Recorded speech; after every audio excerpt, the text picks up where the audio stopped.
So,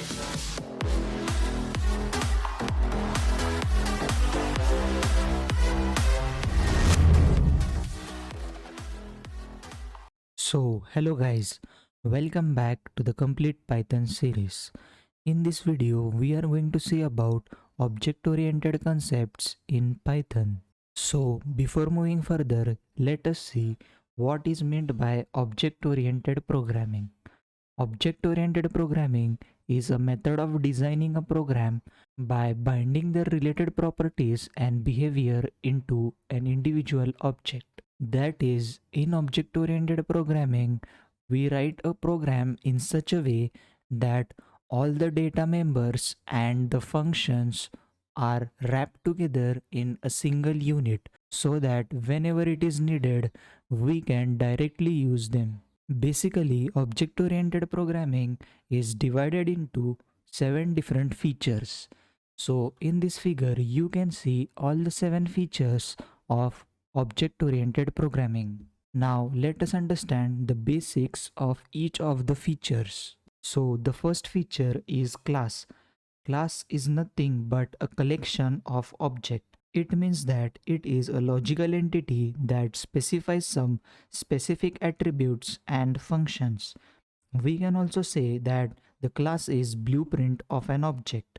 For example, if any person is an object, then class will have all the information about the structure or behavior of that person. The main objective of using this class is that it reduces the size of code and we can reuse the code multiple times. Now the second feature is object.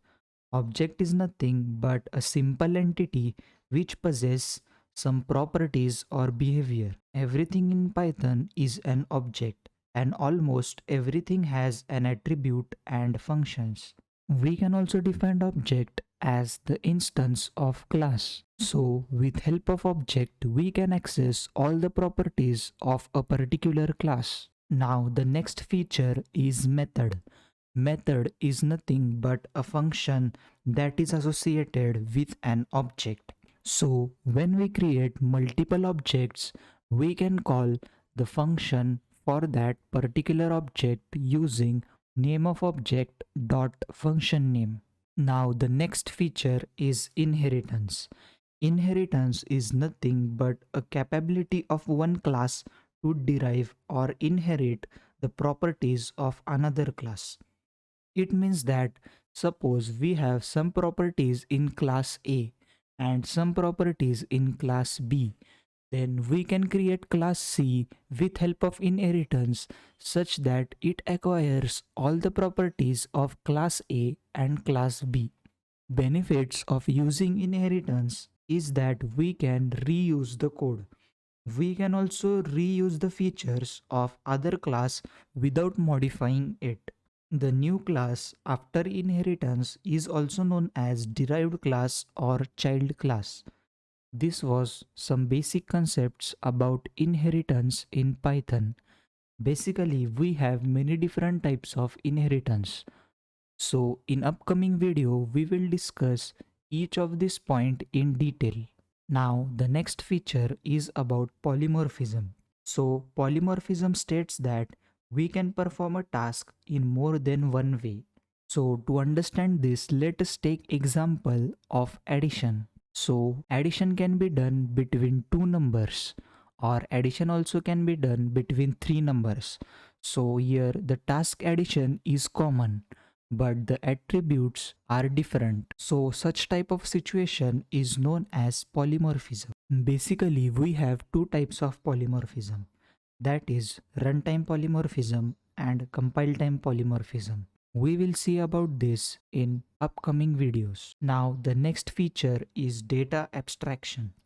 Data abstraction is nothing but a process of hiding the real implementation of an application from a user and focusing only on the usage of application. We need data abstraction so that the programmer can hide irrelevant data and increase the efficiency of a program.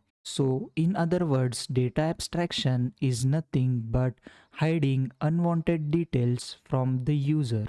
Now the next feature is encapsulation. Basically, encapsulation is nothing but a process of wrapping variables and functions together in a single unit. For example, we can take a class.